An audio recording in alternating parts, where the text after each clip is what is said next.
Assalamualaikum warahmatullahi wabarakatuh. Kembali lagi di channel Berita Mistis. Untuk kisah kali ini masih ada sebuah cerita dari tulisannya Ulat Bulu. Dan untuk kisah kali ini sebuah kisah yang berjudul Rumah Tua di Ponorogo. Sebelum kita lanjut ke ceritanya, tekan dulu tombol like video ini dan jangan lupa tekan juga tombol subscribe channel ini. Nyalakan juga lonceng notifikasinya agar tidak ketinggalan cerita-cerita lainnya.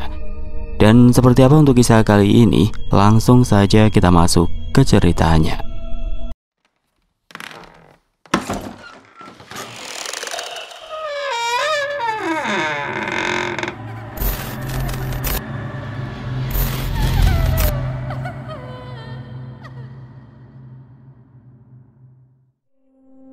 Matahari mulai tenggelam di balik bukit-bukit hijau yang mengelilingi desa kecil di Ponorogo. Udara sore itu terasa sejuk, namun ada sesuatu yang berbeda. Sebuah suasana aneh yang tidak bisa dijelaskan dengan kata-kata. Lutfi duduk bersandar pada tiang kayu lapuk di teras rumah tua milik keluarga Sri. Di sampingnya Agus memainkan ponselnya tanpa benar-benar fokus pada layarnya. Sedangkan Sri, gadis berambut panjang yang biasanya ceria, hanya duduk diam sambil menatap pintu depan rumah itu dengan tatapan kosong. Rumah itu sudah lama tidak berpenghuni. Setelah kematian misterius kedua orang tuanya beberapa tahun lalu, Sri dan neneknya pindah ke rumah lain di ujung desa. Tapi hari ini, entah kenapa mereka bertiga kembali ke tempat ini. Mungkin karena rasa penasaran, atau mungkin karena tantangan yang dilemparkan oleh Joyo, tetua desa yang sering bercerita tentang hal-hal mistis. Katanya, pintu depan rumah ini nggak pernah bisa ditutup, walau adzan berkumandang, kata Agus tiba-tiba. Suaranya setengah ragu, setengah penasaran. Dia melirik Lutfi, mencari reaksi. Lutfi tertawa keras, menyeringai seperti biasa. Apaan sih? Pasti cuma mitos kan? Kita buktikan malam ini. Sri mendongak, wajahnya tampak cemas. Kalian yakin mau menaklukkannya? Nggak ada yang tahu apa yang bakal terjadi. Tentu saja kita yakin. Lutfi bangkit dari duduknya, menghampiri pintu depan.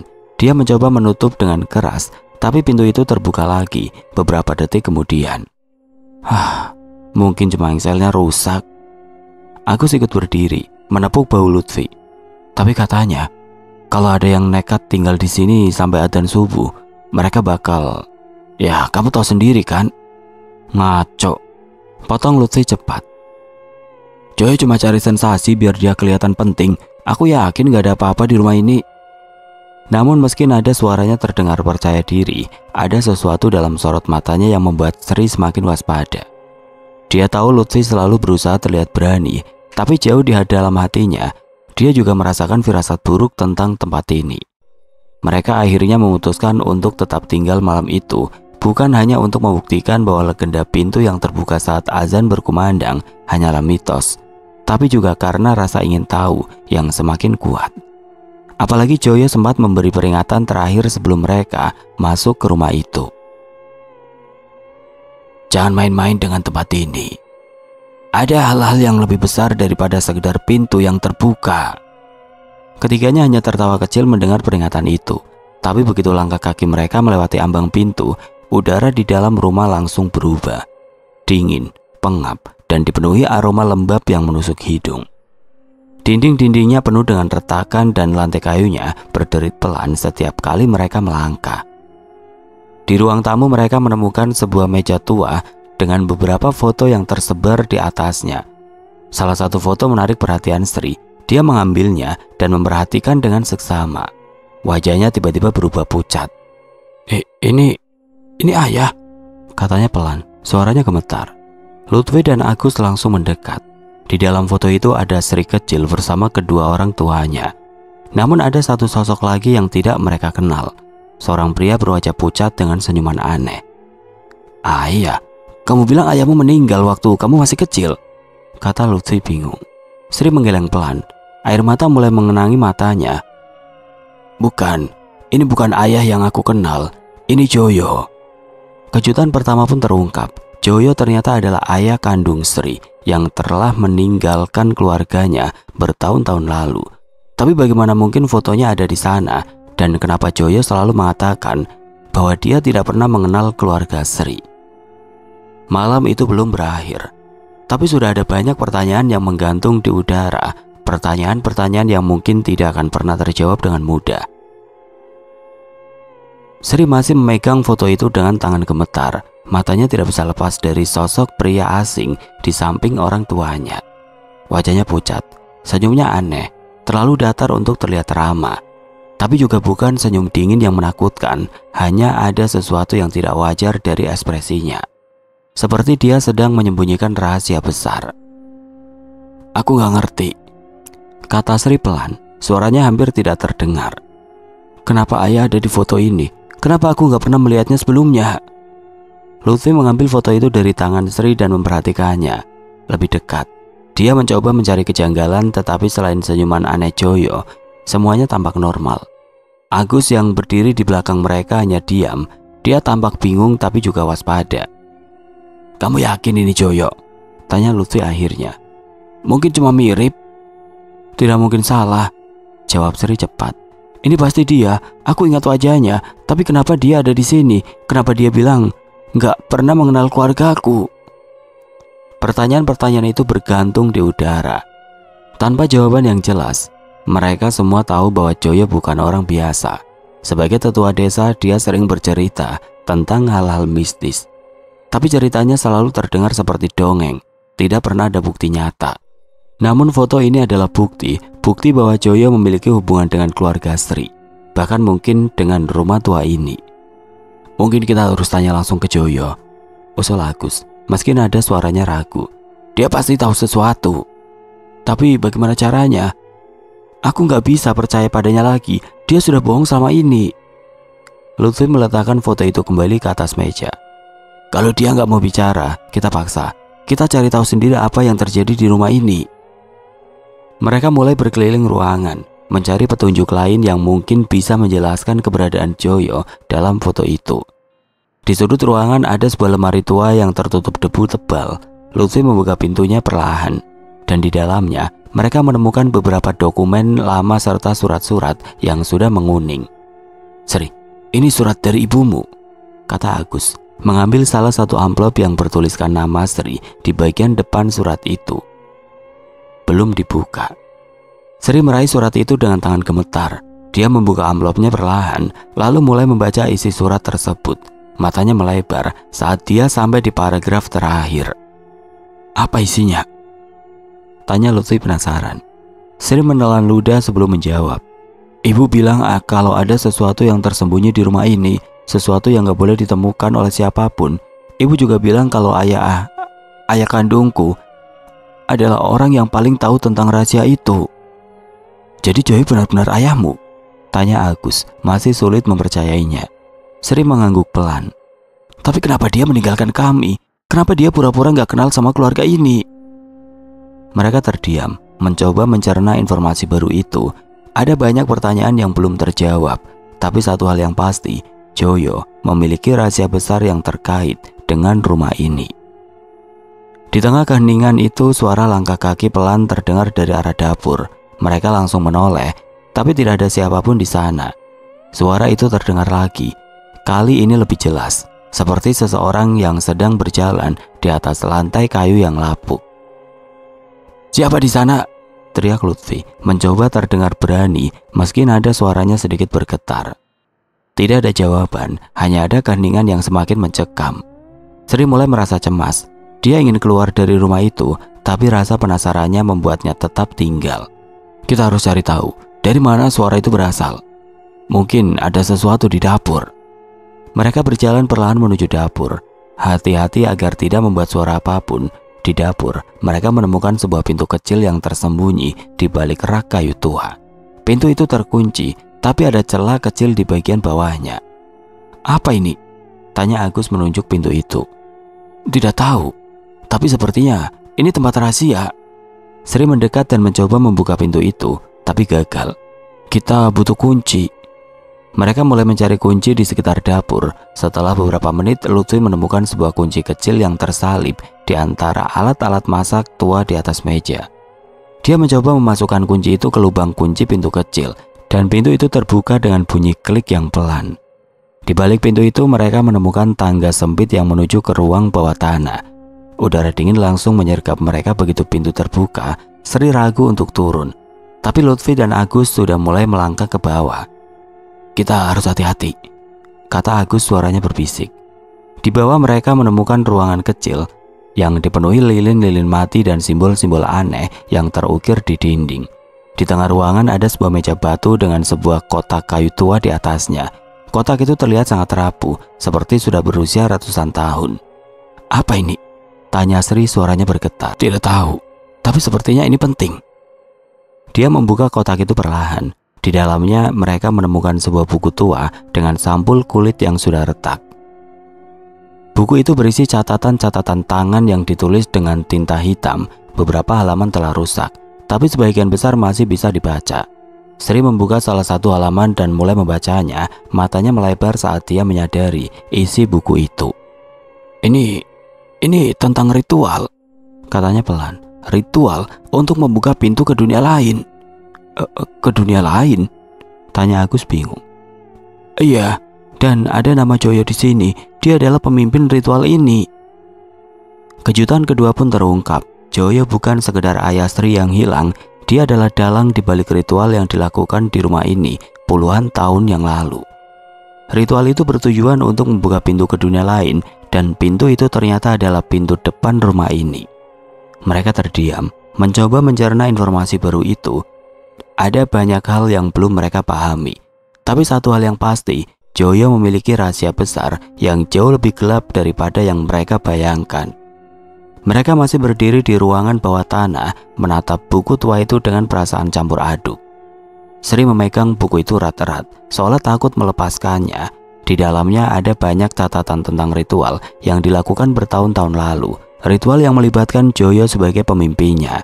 Ritual itu bertujuan untuk membuka pintu ke dunia lain, dan pintu itu ternyata adalah pintu depan rumah ini. "Jadi pintu depan ini benar-benar menuju ke dunia lain?" tanya Agus, suaranya terdengar ragu-ragu. Sri mengangguk pelan. "Sepertinya begitu, tapi aku nggak paham kenapa ayah, maksudku Joyo, melakukan ini." Lutfi mencoba tetap tenang meski wajahnya tampak tegang. "Apapun alasannya, kita harus keluar dari sini sebelum sesuatu terjadi. Kita sudah tahu terlalu banyak." Namun sebelum mereka sempat bergerak, lampu-lampu lilin di ruangan itu tiba-tiba menyala satu persatu. Api kecil itu menerangi ruangan dengan cahaya temaram, membuat simbol-simbol aneh di dinding semakin terlihat jelas. Udara di ruangan itu menjadi lebih dingin, dan mereka bisa merasakan hawa aneh yang membuat bulu kuduk mereka berdiri. "Apa yang terjadi?" bisik Sri, suaranya bergetar. "Tidak tahu, tapi kita harus keluar sekarang." Mereka bergegas naik kembali ke dapur, tapi ketika mereka mencoba membuka pintu yang menghubungkan dapur dengan ruang tamu, pintu itu terkunci rapat. Mereka mencoba mendorongnya berkali-kali, tapi tidak ada hasil. Suara derit pelan mulai terdengar dari balik pintu, seperti ada sesuatu yang sedang mendekat. "Ada apa ini? Kenapa pintunya nggak bisa dibuka?" tanya Agus panik. Sri mencoba menenangkan diri, tapi dia juga merasa takut.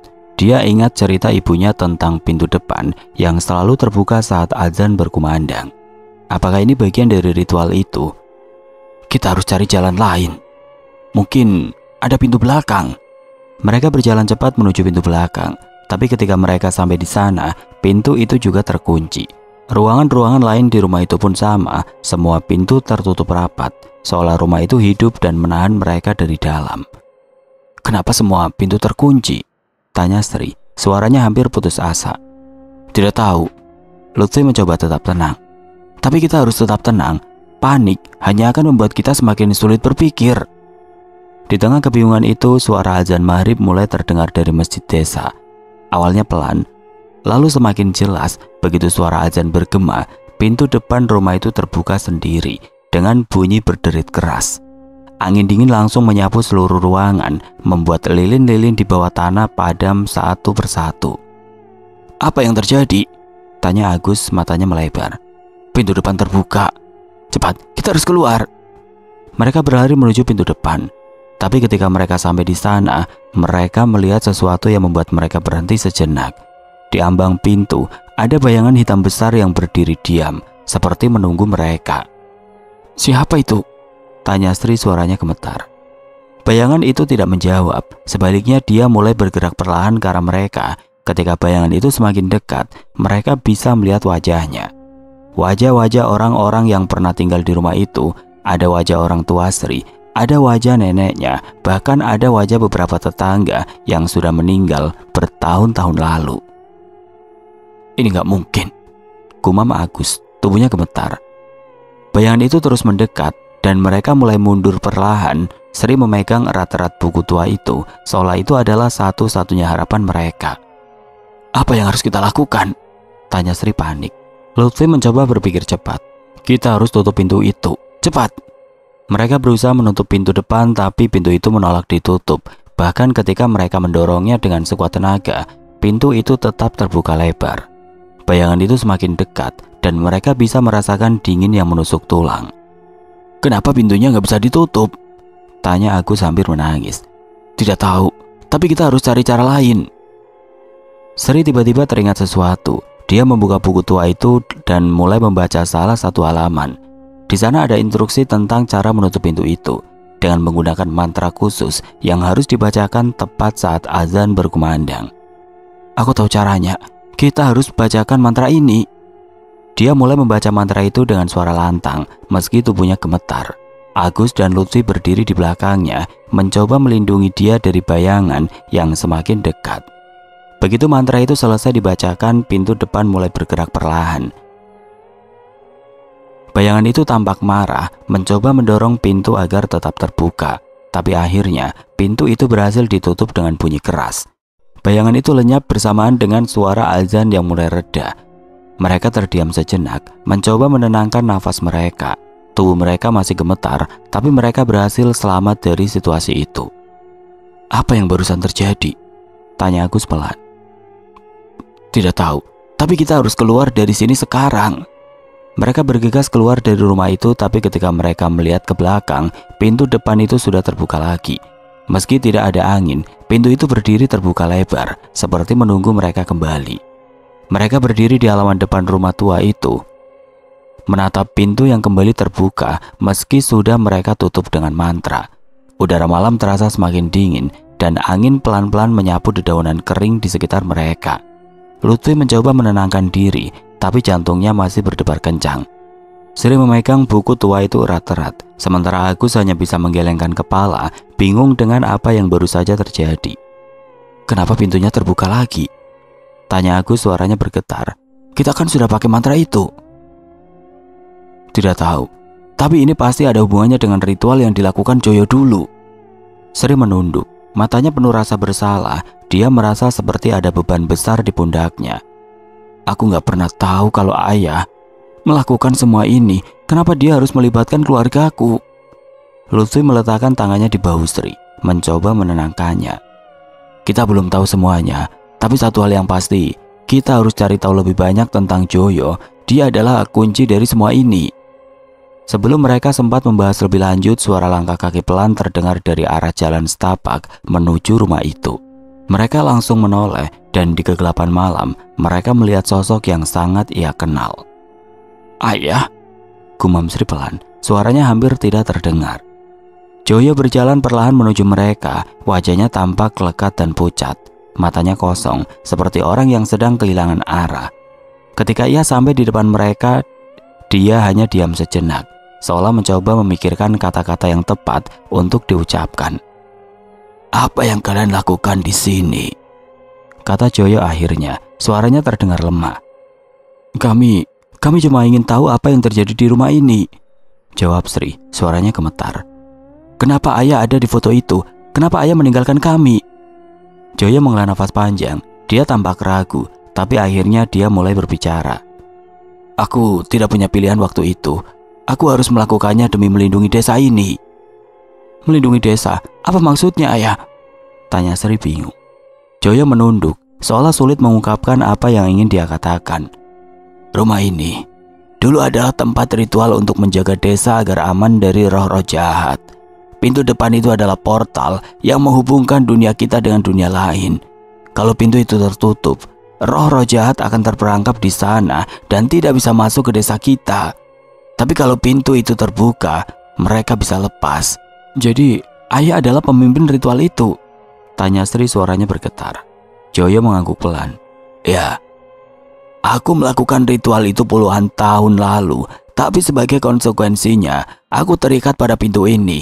Aku harus memastikan pintu itu tetap terbuka saat azan berkumandang. Itu adalah syarat agar roh-roh jahat tidak bisa masuk ke desa. Mereka terdiam, mencoba mencerna informasi baru itu. Ada banyak hal yang belum mereka pahami. Tapi satu hal yang pasti, Joyo telah berbohong selama ini. Dia bukan sekedar tetua desa biasa. Dia adalah penjaga pintu yang terikat oleh kutukan. Lalu, kenapa ayah meninggalkan kami? Tanya Sri lagi. Air mata mulai mengenangi matanya. Joyo menatap Sri dengan tatapan penuh penyesalan. Aku tidak bisa tinggal bersama kalian. Setelah melakukan ritual itu, kutukan ini membuatku harus menjaga pintu ini setiap hari tanpa henti. Aku tidak ingin kalian terlibat dalam semua ini. Jadi, ayah memilih meninggalkan kami demi ritual ini? Tanya Sri, suaranya penuh kemarahan. Aku tidak punya pilihan. Aku harus melakukannya demi melindungi desa ini. Tapi sekarang, aku tidak kuat lagi. Apa maksudnya, ayah? Joyo menunduk lagi. Tubuhnya tampak semakin lemah. Kutukan ini mulai melemah. Aku tidak bisa menjaga pintu ini lebih lama lagi. Jika kutukan ini hilang, pintu itu akan terbuka sepenuhnya dan roh-roh jahat akan bebas. Mereka terdiam, mencoba mencerna apa yang baru saja dikatakan Joyo. Ada sesuatu yang aneh dalam nada suaranya, sesuatu yang membuat mereka merasa tidak nyaman. Ayah yakin ini benar-benar tentang melindungi desa? Tanya Sri, suaranya penuh keraguan. Joyo tersenyum lemah. Itu yang selalu aku yakini, tapi mungkin aku salah. Sebelum mereka sempat bertanya lebih lanjut, suara azan Isya mulai terdengar dari masjid desa. Begitu suara azan bergema, pintu depan rumah itu terbuka lagi dengan bunyi berderit keras. Angin dingin langsung menyapu halaman, membuat mereka semua mundur beberapa langkah. Apa yang harus kita lakukan? Tanya Agus panik. Joyo menatap pintu itu dengan tatapan kosong. Aku tidak tahu. Kutukan ini sudah mulai melemah. Aku tidak bisa menjaga pintu ini lagi. Mereka terdiam mencoba mencari solusi. Tapi sebelum mereka bisa berpikir lebih jauh, suara langkah kaki pelan terdengar dari dalam rumah.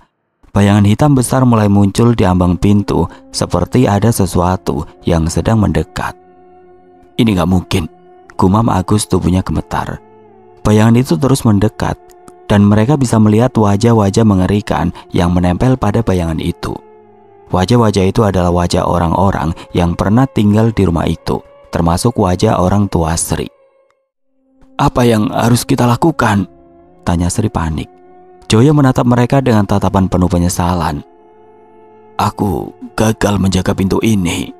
Sekarang mereka bebas. Bayangan itu semakin dekat dan mereka mulai mundur perlahan. Sri memegang erat-erat buku tua itu, mencoba mencari jawaban di dalamnya. Tapi sebelum dia sempat membacanya, Joyo tiba-tiba berdiri di depan mereka, menghalangi bayangan itu. Aku akan coba menahan mereka, kata Joyo pelan. Kalian harus pergi dari sini sekarang. Tapi ayah, tidak ada waktu lagi. Pergi. Mereka berlari menjauh dari rumah itu, meninggalkan Joyo sendirian di ambang pintu. Saat mereka menoleh ke belakang, mereka melihat Joyo berdiri tegak di depan bayangan itu, seperti sedang melawan sesuatu yang tidak terlihat. Mereka berlari sekuat tenaga, meninggalkan rumah tua itu jauh di belakang. Udara malam terasa semakin dingin, tapi mereka tidak berhenti sampai tiba di ujung jalan setapak yang mengarah ke desa. Tubuh mereka basah oleh keringat dingin, dan nafas mereka tersegal. Sri masih memegang buku tua itu erat-erat, sementara Lutfi dan Agus mencoba menenangkan diri. Apa yang baru saja terjadi? Tanya Agus, suaranya penuh ketakutan. Joyo, dia benar-benar melawan bayangan itu. Tidak tahu, tapi sepertinya dia mencoba melindungi kita. Sri duduk di tanah. Tubuhnya gemetar. Dia merasa seperti ada beban besar di pundaknya, beban yang tidak bisa dia tanggung sendiri. Aku gak pernah tahu kalau ayah, maksudku Joyo, melakukan semua ini. Kenapa dia harus melibatkan keluargaku? Lutfi duduk di sebelah Sri, mencoba menenangkannya. Kita belum tahu semuanya, tapi satu hal yang pasti, Joyo punya alasan untuk melakukan semua ini. Mungkin dia benar-benar ingin melindungi desa ini. Tapi kenapa harus dengan cara seperti ini? Tanya Sri. Air mata mulai mengenangi matanya. Kenapa dia harus meninggalkan kami? Kenapa dia harus menjadi penjaga pintu itu? Agus mendekat, mencoba membantu. Mungkin dia tidak punya pilihan. Kutukan itu mungkin terlalu kuat untuk dihindari. Sri menunduk, mencoba mencerna semua informasi yang baru saja mereka dapatkan. Ada banyak pertanyaan yang belum terjawab. Tapi satu hal yang pasti, Joyo telah menyembunyikan rahasia besar tentang masa lalunya. Dan rahasia itu ternyata juga melibatkan keluarganya. Aku ingat cerita ibu, kata Sri pelan. Suaranya hampir tidak terdengar. Ibu sering bercerita tentang ritual yang dilakukan di rumah ini. Tapi aku selalu menganggap itu cuma mitos. Ritual apa? Ibu bilang dulu ada ritual besar yang dilakukan di rumah ini untuk menjaga desa agar aman dari roh-roh jahat. Tapi ibu tidak pernah bilang siapa yang memimpin ritual itu. Aku pikir itu cuma cerita biasa. Mungkin itu ritual yang sama dengan yang dilakukan Joyo, kata Agus, mencoba menyambungkan titik-titik informasi. Sri mengangguk pelan. Ya mungkin, tapi kenapa ayah harus melibatkan keluargaku? Apa hubungannya dengan pintu itu? Lutfi mencoba berpikir cepat. Mungkin karena keluargamu tinggal di rumah itu. Mungkin rumah ini adalah tempat yang dipilih untuk ritual itu. Sri menatap Lutfi, matanya penuh rasa bersalah. Jadi keluargaku, kami semua terlibat dalam ritual itu tanpa sadar. Bisa jadi. Tapi kita belum tahu pasti. Kita harus cari tahu lebih banyak.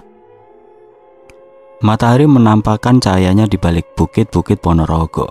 Langit yang semula gelap kini berangsur-angsur terang, namun kegelapan lain masih menyelimuti hati Lutfi, Agus, dan Sri.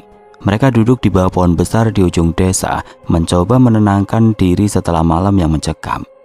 Tubuh mereka masih gemetar, dan nafas mereka belum sepenuhnya stabil. Namun ada satu hal yang membuat mereka semakin cemas, Joyo. Apa yang terjadi dengan ayah? Tanya Sri pelan, suaranya penuh rasa bersalah. Apa dia baik-baik saja? Tidak tahu. Tapi Joyo bilang dia akan menahan bayangan itu. Aku harap dia bisa bertahan.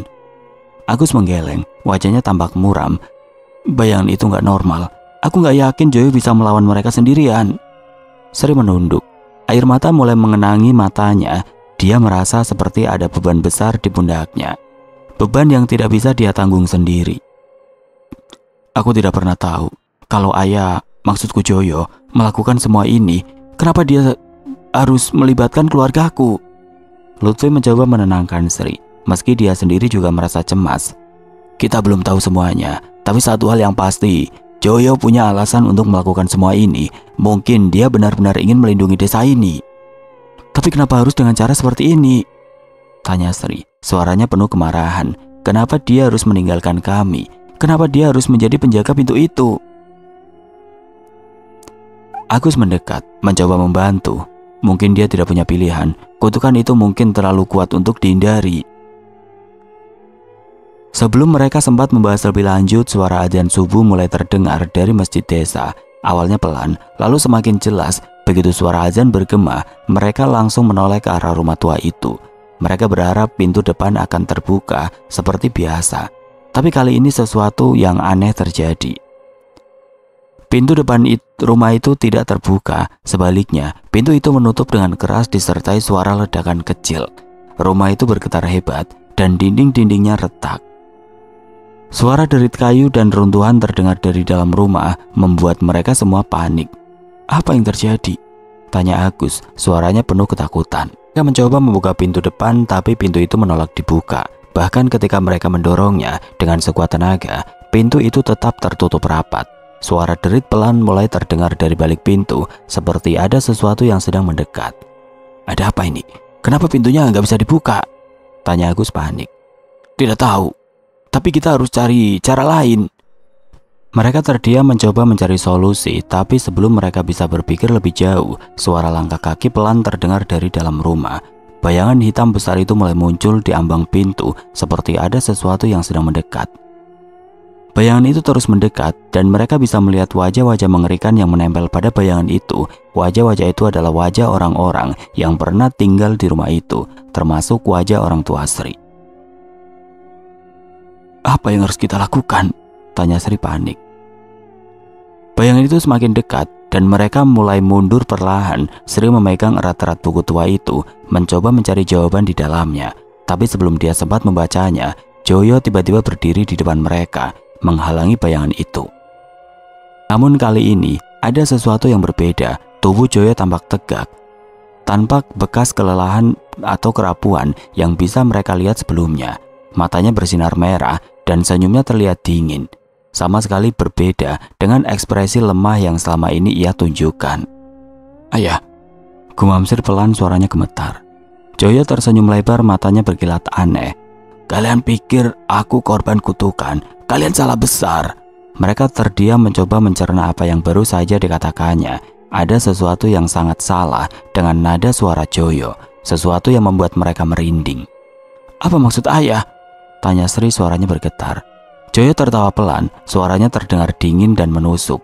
"Aku bukan korban kutukan. Aku adalah pemimpin dari ritual yang membuka pintu ini untuk pertama kalinya.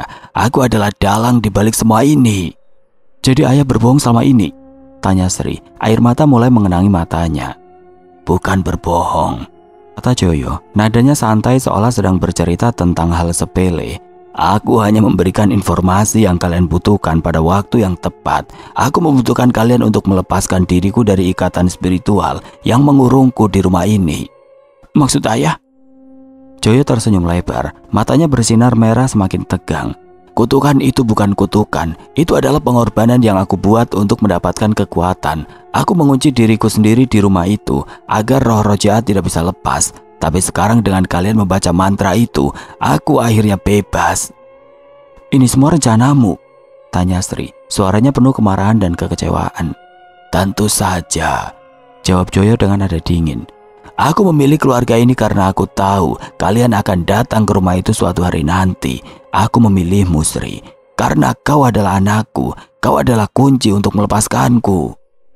Sri mundur beberapa langkah, tubuhnya gemetar hebat. "Jadi semua ini, semua yang terjadi pada keluargaku hanya bagian dari rencanamu?" Joyo mengangguk pelan.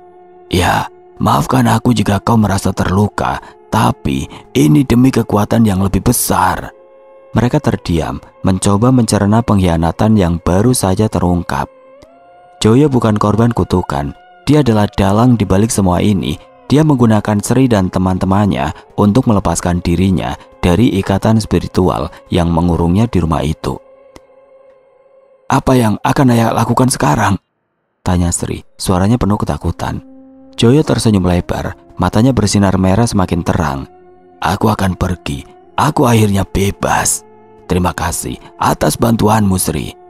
Sebelum mereka sempat bereaksi, angin dingin yang sangat kuat menyapu seluruh area. Rumput-rumput di sekitar mereka bergoyang liar dan debu-debu berterbangan ke segala arah. Lutfi, Agus, dan Sri mencoba melindungi diri, tapi mereka tidak bisa melawan kekuatan aneh itu. Saat angin mulai reda, mereka melihat Joyo sudah lenyap tanpa jejak. Hanya ada keheningan yang mencekam dan udara dingin yang terasa menusuk tulang. Setelah kepergian Joyo, suasana di sekitar mereka berubah total. Udara dingin yang tadi menyapu area itu kini terasa lebih menusuk. Seperti ada sesuatu yang gelap dan kuat mengambil alih tempat tersebut. Lutfi, Agus, dan Sri masih berdiri di tempat yang sama. Tubuh mereka gemetar bukan hanya karena angin dingin, tapi juga karena ketakutan yang tidak bisa mereka kendalikan. Apa yang baru saja terjadi?" tanya Agus pelan. Suaranya nyaris hilang dalam hembusan angin. "Tidak tahu," jawab Lutfi cepat. Meski nada suaranya juga terdengar bingung dan marah. "Tapi Joyo, dia benar-benar memanfaatkan kita." Sri menunduk. Air mata mulai mengalir deras di pipinya. Dia merasa dikhianati oleh orang yang selama ini ia anggap sebagai ayahnya sendiri. "Kenapa ayah? Kenapa dia bisa melakukan ini kepada keluargaku? Apa salah kami?" Lutfi mendekat, mencoba menenangkan Sri meski dia sendiri juga merasa cemas. "Kita belum tahu semuanya, tapi satu hal yang pasti, Joyo punya rencana besar untuk dirinya sendiri, dan kita cuma bagian dari rencananya." "Tapi kenapa harus dengan cara seperti ini?" tanya Sri. Suaranya penuh dengan kemarahan dan rasa sakit. "Kenapa dia harus menggunakan keluargaku? Kenapa dia harus meninggalkan kami?" Agus mencoba ikut bicara, meski nada suaranya terdengar lemah. Mungkin dia tidak punya pilihan lain. Mungkin dia sudah terlalu jauh masuk ke dalam dunia ini. Mereka terdiam sejenak, mencoba mencerna semua informasi yang baru saja mereka dapatkan. Ada banyak pertanyaan yang belum terjawab. Tapi satu hal yang pasti, Joyo telah menyembunyikan rahasia besar tentang masa lalunya. Dan rahasia itu ternyata juga melibatkan keluarganya. Sebelum mereka sempat membahas lebih lanjut, suara langkah kaki pelan terdengar dari arah rumah tua. Mereka langsung menoleh, dan di kegelapan pagi itu, mereka melihat bayangan hitam besar mulai muncul dari pintu depan rumah. Bayangan itu tampak seperti asap tebal yang bergerak perlahan, membawa aura negatif yang membuat bulu kuduk mereka berdiri. Ini gak mungkin, gumam Agus, tubuhnya gemetar hebat. Bayangan itu terus mendekat, dan mereka bisa melihat wajah-wajah mengerikan yang menempel pada bayangan itu. Wajah-wajah itu adalah wajah orang-orang yang pernah tinggal di rumah itu, termasuk wajah orang tua Sri. Apa yang harus kita lakukan? Tanya Sri panik, suaranya penuh ketakutan. Lutfi mencoba tetap tenang meski wajahnya tampak tegang. Kita harus cari tahu apa yang terjadi di dalam. Mereka mencoba berlari menjauh, tapi langkah kaki mereka seperti tertahan oleh kekuatan aneh yang datang dari bayangan itu. Tubuh mereka terasa berat, seperti ada tangan tidak terlihat yang menahan mereka di tempat. Kenapa kita nggak bisa bergerak? Tidak tahu, tapi kita harus cari cara untuk melepaskan diri. Sri tiba-tiba teringat sesuatu. Dia membuka buku tua itu lagi dan mulai membaca salah satu halaman. Di sana ada instruksi tentang cara melawan roh-roh jahat yang keluar dari pintu itu dengan menggunakan mantra khusus yang harus dibacakan tepat saat azan berkumandang. Aku tahu caranya. Kita harus bacakan mantra ini. Dia mulai membaca mantra itu dengan suara lantang meski tubuhnya gemetar hebat. Agus dan Lutfi berdiri di belakangnya, mencoba melindungi dia dari bayangan yang semakin dekat. Begitu mantra itu selesai dibacakan, bayangan itu mulai bergetar.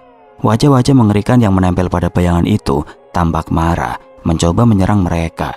Tapi akhirnya bayangan itu lenyap bersamaan dengan suara ledakan kecil yang terdengar dari arah rumah tua. Mereka terdiam sejenak, mencoba menenangkan nafas mereka. Tubuh mereka masih gemetar, tapi mereka berhasil selamat dari situasi itu. Apa yang barusan terjadi? Tidak tahu, tapi kita harus keluar dari sini sekarang. Mereka bergegas menjauh dari rumah itu, meninggalkan bayangan dan wajah-wajah mengerikan itu di belakang. Saat mereka menoleh ke belakang, mereka melihat pintu depan rumah itu tertutup rapat, seolah menolak dibuka lagi. Namun di balik pintu itu ada sesuatu yang mereka tidak sadari. Wajah-wajah baru mulai muncul di kayu pintu, termasuk wajah Lutfi, Agus, dan Sri. Beberapa hari setelah kejadian mengerikan di rumah tua itu, desa Ponorogo kembali seperti biasa. Matahari bersinar terang, angin sepoi-sepoi menggoyangkan dedaunan, dan penduduk desa sibuk dengan aktivitas harian mereka. Namun ada satu hal yang tidak pernah sama lagi, rumah tua milik keluarga Sri. Rumah itu kini tampak lebih tua dari sebelumnya, dinding-dindingnya retak lebih parah. Pintu depannya selalu terbuka meski tidak ada angin sedikit pun, dan suasana di sekitarnya terasa aneh. Tidak ada yang berani mendekatinya. Bahkan para tetua desa biasanya pemberani pun memilih menjauh. Namun bukan hanya penampakan fisik rumah itu yang membuat orang takut. Ada cerita-cerita baru yang mulai menyebar di desa. Penduduk desa mulai mendengar suara-suara aneh dari dalam rumah itu setiap kali azan berkumandang. Suara tangisan, jeritan, dan langkah kaki pelan terdengar jelas, meski tidak ada siapapun di dalam. Ada yang bilang kalau roh-roh jahat sudah bebas, kata salah satu warga desa saat berkumpul di warung kopi kecil di ujung jalan. Mereka bilang pintu itu adalah portal ke dunia lain. Tapi katanya juga, Lutfi, Agus, dan Sri tidak pernah pulang. Tambah warga lain, nadanya penuh rasa takut. Apa yang terjadi pada mereka? Tidak ada yang tahu jawabannya. Sejak malam itu ketiganya menghilang tanpa jejak. Beberapa orang mencoba mencari mereka, tapi tidak ada yang berani masuk ke rumah tua itu. Mereka hanya bisa menduga-duga tentang apa yang terjadi pada ketiga pemuda itu. Di sudut desa, seorang anak kecil bermain sendirian di dekat rumah tua itu. Dia tidak takut seperti orang dewasa lainnya. Malah, dia sering melihat sesuatu yang aneh di balik pintu itu. Saat dia mendekat, dia melihat wajah-wajah mengerikan yang menempel pada kayu pintu. Aku nggak takut, gumam anak kecil itu pelan, matanya penuh rasa penasaran. Dia mencoba menyentuh pintu itu, tapi sebelum tangannya menyentuh kayu pintu, suara ledakan kecil terdengar dari dalam rumah. Anak itu mundur beberapa langkah, matanya melebar karena takjub. Di ambang pintu muncul bayangan hitam besar yang bergerak perlahan. Bayangan itu membawa aura kemengerikan yang membuat bulu kuduk anak itu berdiri. Namun dia tidak lari, dia hanya diam, menatap bayangan itu dengan rasa penasaran. Bayangan itu semakin dekat dan dari dalam bayangan itu muncul sosok-sosok yang sangat dikenal oleh anak itu. Lutfi, Agus, dan Sri. Mereka tampak berbeda dari biasanya. Tubuh mereka transparan seperti hantu dan wajah mereka dipenuhi rasa marah serta kesedihan. Ini mereka, gumam anak itu pelan, tubuhnya gemetar. Sri tersenyum lemah, matanya kosong. Kami gagal melawan mereka. Apa maksud kakak? Tanya anak itu dengan suara bergetar. Lutfi maju selangkah, suaranya terdengar seperti bisikan angin. Joyo memanfaatkan kami untuk melepaskan dirinya. Sekarang kami terjebak di sini, menjadi bagian dari roh-roh yang tidak bisa lepas. Agus menunduk, suaranya penuh penyesalan. Kami tidak bisa meninggalkan tempat ini. Kami harus menjaga pintu ini agar tidak ada roh jahat lain yang lepas. Anak itu mundur beberapa langkah, tubuhnya gemetar hebat. Dia ingin lari, tapi kakinya seperti tertahan oleh kekuatan aneh yang datang dari bayangan itu. Sebelum ia sempat bereaksi, suara azan maghrib mulai terdengar dari masjid desa. Begitu suara azan bergema, pintu depan rumah itu terbuka lebar, disertai angin dingin yang menusuk tulang. Bayangan itu mulai masuk kembali ke dalam rumah, meninggalkan anak itu sendirian di halaman. Anak itu berdiri diam, tubuhnya masih gemetar. Dia melihat pintu itu menutup perlahan, dan di balik pintu itu, wajah-wajah mengerikan mulai muncul lagi, termasuk wajah Lutfi, Agus, dan Sri. Beberapa hari kemudian, legenda baru mulai menyebar di desa itu. Penduduk desa mulai bercerita tentang pintu yang terbuka saat azan berkumandang, dan tentang 3 pemuda yang hilang tanpa jejak. Mereka bilang, jika seseorang cukup berani untuk mengintip di balik pintu itu, mereka akan melihat wajah-wajah mengerikan yang menempel pada kayu pintu. Wajah-wajah orang yang pernah tinggal di rumah itu. Namun ada satu hal yang tidak diketahui oleh siapapun. Di balik pintu itu, ada sesuatu yang lebih mengerikan daripada sekedar roh-roh jahat. Ada sesuatu yang lebih besar, sesuatu yang Joyo sendiri tidak bisa kendalikan. Di sebuah ruangan bawah tanah yang tersembunyi, buku tua itu masih tergeletak di atas meja. Halaman-halamannya terbuka, dan di salah satu halaman ada tulisan yang baru saja muncul. Pintu ini bukan hanya portal ke dunia lain, ini adalah awal dari akhir.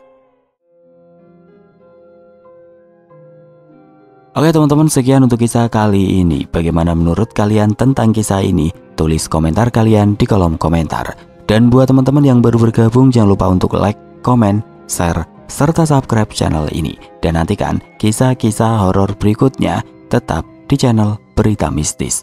Wassalamualaikum warahmatullahi wabarakatuh.